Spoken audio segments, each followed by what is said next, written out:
companion this Ramadan.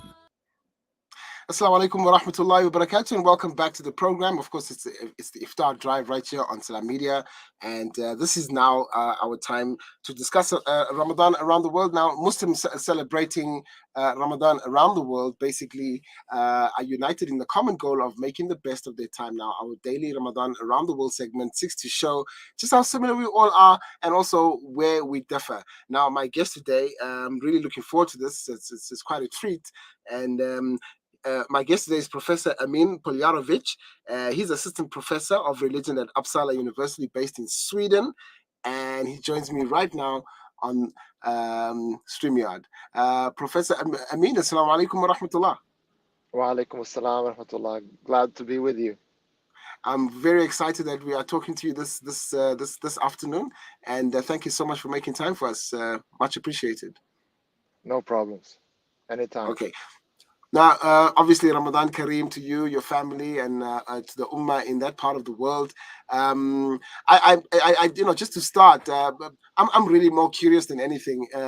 I was not aware that there were many Muslims in Sweden. Perhaps if you could, give us a background of of Islam in Sweden. What do we know about Islam in Sweden? Yeah.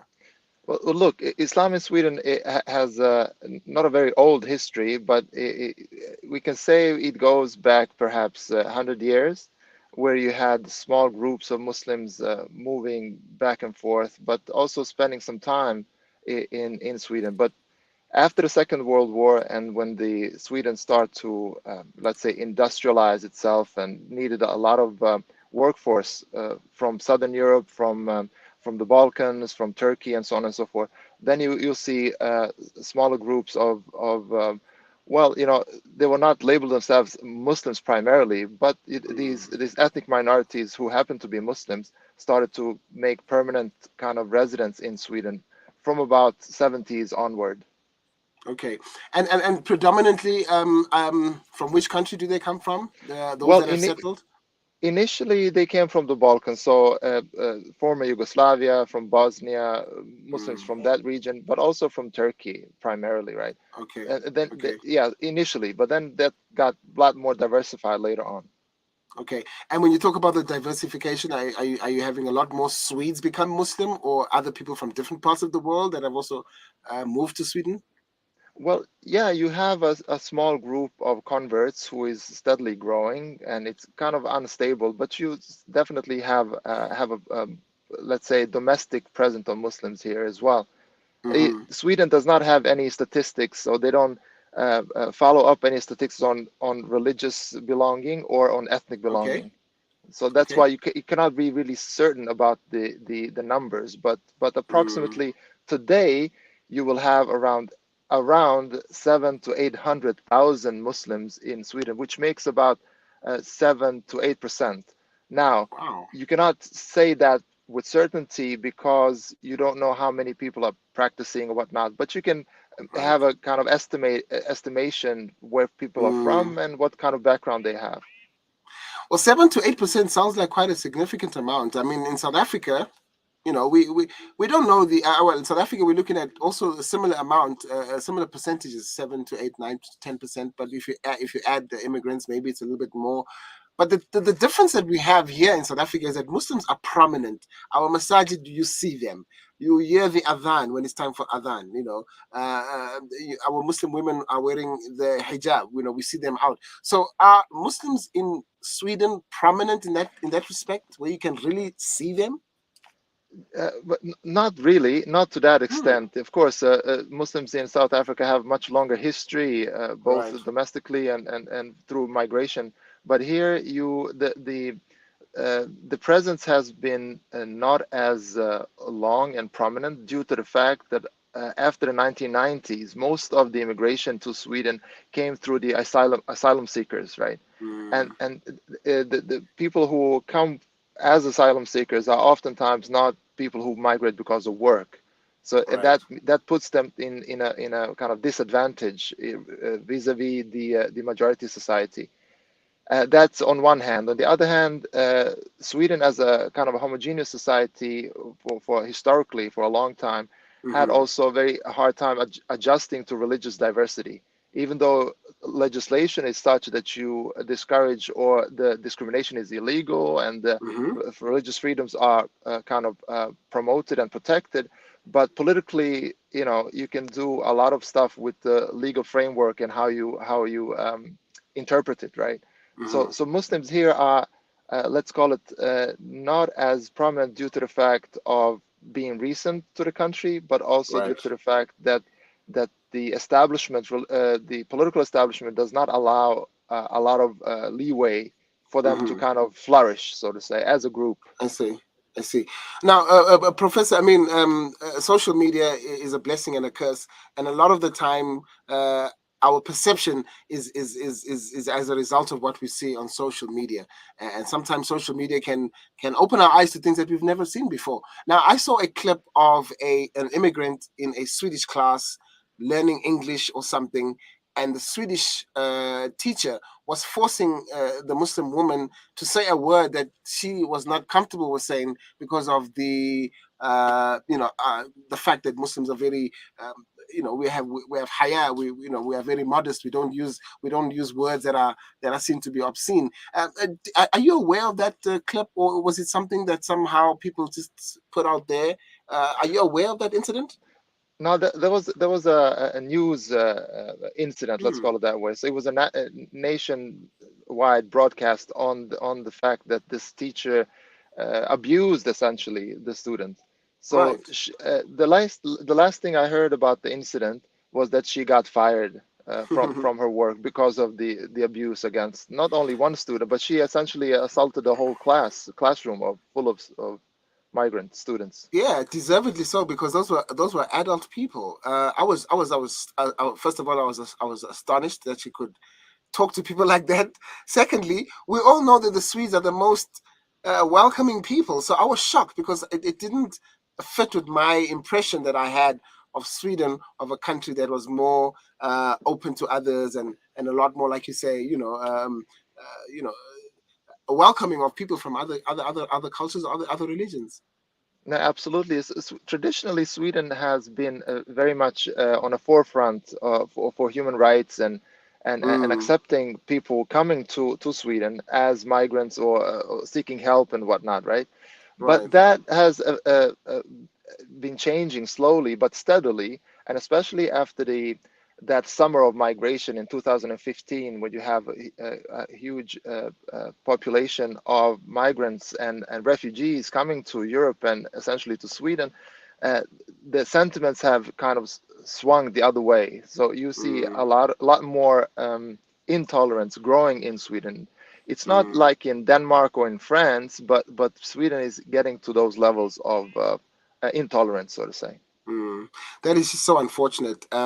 But anyway, let's talk about the Ramadan in Sweden. Yes. My question would be, what is the most unique thing about Ramadan in your country? Well, the unique thing is the hours of fasting, how long the day is. So Really? we had quite long days during the summer, for instance, right? So Mm-hmm. now we are getting to more moderate lengths of the day. But uh, in July and June, for instance, when we had Ramadan at that time, we had 19 and a half hours here in Stockholm area, Uppsala area, and up Subhanallah. north, the sun used to be up for between 22 and 23 hours. So So so then what we so have so to. what time was the sun setting? What time was iftar? So the thing is that then you have to make adjustments, right? So there's Oh, a lot of ijma going on and consultations and fatwa here and there. So people need to find solutions. It's impossible to fast for 23 hours and you have 1 hour of meal and prayer and whatnot. So people absolutely. try to find solutions, both seeking the solutions in Muslim majority countries such as Al Azhar and other institutions, and also the Fatwa Council for European Muslims in Dublin, for instance. And also Right. internally, you have the scholars of Muslims in Sweden trying to find the solutions. So last summer, there was this big kind of meeting because this is not institutionalized, this is very ad hoc. So people need to kind of use their goodwill in order to find solutions. So it's very Right. fragmented in that sense, right? So they found a solution in order to kind of to streamline the prayer timeline, the prayer table. Okay. So now, for instance, they have settled on this Ramadan to start to end if suhoor at 3:20 here in this region, Okay. and to fast until the sunset, which is about 8:10 in the evening, right? Okay. So that's the kind of that formal at the moment. But when the 2 or 3 years ago, when the Ramadan was in the end of May, started beginning of June, then you have to fast from what, maybe 1 o'clock in the at night until 10 10:15 10:20 in the evening. So it was quite brutal. But some I can people, imagine. there was a fatwa which said, this is too excessive. You need to follow, for instance, how they fast in Mecca. So you will fast 12 Yes. hours, for instance, right? Yes. Yes. So some people did fast that way, and some people did this kind of this I was gonna the other way. ask. I was gonna ask. Do you Yeah. get those that are, no, we're gonna fast when we see the sunset. We're gonna fast when before the Yes. sun rises. We're not going to take any. We're not gonna cut any corners. You do get people who actually fast for 20 hours a day. But I'll tell you this. I think, without having the statistics or numbers, but my sense was that most people Mm. fasted that way anyhow. So they fasted 19 hours Subhanallah. plus, right? Yes. That is just so amazing. So after 1 month, you can imagine people lost weight and were quite Mm. quite exhausted. I can imagine. I mean, that's just phenomenal. Okay, my next question, Prof. In Sweden today, is there an awareness among Swedes that Muslims are doing Ramadan? Like you go to the in like chain stores in South Africa, you see Happy Ramadan banners everywhere. Is it like that in Sweden? No, not really. You don't get that sense. You maybe the best way you can do it is that the government TV channel would say, now Muslims are celebrating Ramadan, and that's it. So this is what it Okay. means. It's just kind of a small facts about what it means to fast, and you will have a person come who will be interviewed, and he will say, and Mm, that would be it, right? And then in the end of Ramadan, you will have kind of, now it's the end of Ramadan. Now Muslims are celebrating Eid. So that's on that kind of official nationwide level. But mm, locally, children in schools or people at work, people will fast, and the population who are non-Muslims will ask, so what does this mean? Why this or that, right? So you will have okay. that kind of more informal way of informing people. But stores would not.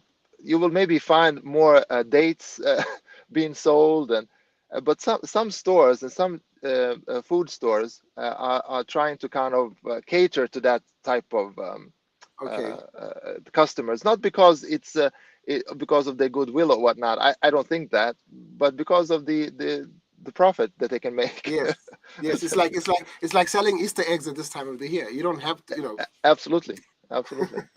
No, that's so fascinating. Prof, I mean, the issue about, you spoke about there are a small number of Swedes that are, converting to Islam. Right. Um, what is the level of assimilation? Because we have like people from the immigrant community like Zlatan Ibrahimovic, and he's playing for Sweden in football, and it's very very popular. Is there that level of assimilation, integration between the Swedes and the Muslims, or people from Muslim um, majority Muslim countries that have now migrated to Sweden? Well, of course, you see that, especially when it comes down to the second or third or even fourth generation, where a Mm, lot of youth or people just slowly fizzle out into the majority population in terms of culture, right? all right. Uh, so people who have who look different than Swedes, right, would also be very much Swedish in a way. But then you have a small amount of population, I would say minority of Muslim migrants, or let's say Muslim migrant population or migrant Right. background population. They will keep quite hard on their religion, and try to Mm, also, even if in second and third generation, you will have youth activists claiming to have rights, to because citizenship rights religious freedom rights would be also promoted through civil society organizations. So you have that as well. So it's a mix, so to say. But I would say that the longer time goes, without proper institutions for Muslim institutions, such as institutes or learning centers or something like that, you will see a more assimilation happening and secularization, if you wish, to a higher extent than if you, like you in South Africa, who have established councils and institutions, both of learning and even lobbying, right? So that would be the That is big true. difference. Yeah. My final question to you, Prof. When Ramadan is done and dusted and it's now time for Eid, what's the atmosphere like among Muslim people, among Muslim communities? What sort of preparations go into place for Eid al-Fitr? Well, look, a lot of stuff is happening. Eid, among Muslims, it's a big thing even here, right? So they are renting big halls, or they are renting even football fields where people Mm-hmm. can come together and pray. So that has become more of a custom now, that even they are renting these huge playgrounds, which are both indoors and outdoors. So the families can come together and meet and spend their time together during that day. So that has been far more prominent in now than it was perhaps 10, 15 years ago. MashaAllah. Ramadan Kareem to you, Prof. And thank you so much for And your to you too. time. And Thank you. I'm so relieved that you're having a normal Ramadan. You're making iftar at 8 p.m. and not at 12 midnight, something Right, like that. exactly. Thank you so much. Thoroughly enjoyed speaking to you. Shukran lakum. Assalamu alaikum, Prof. Wa alaikum assalam wa rahmatullah. All right, that's our Ramadan Around the World segment. Professor Emin Poljarević, Assistant Professor of Religion at the Uppsala University, that's in Stockholm, Sweden. And, that's our Ramadan Around the World segment. Remember, you too can participate in this segment. You can nominate somebody in any part of the world to talk to us and our viewers about Ramadan. And of course, inshallah, Aziz, get in contact with Nasreen Naidu, and she'll be able to make that happen, and it will be featured on the Iftar Drive right here on Salam Media. It's 3 minutes to 5 p.m. Central African time. We're going to take a short break. When we come back, we'll be speaking to you're going to love this. Khalil Abu Yahya is an English teacher at the Palestinian Ministry of Higher Education, and we'll be talking to him about the situation in Gaza. Tensions are rising, and according to analysts, we are headed to yet another explosive confrontation between the Israelis and the Palestinians. What's happening with that? Stay tuned to find out.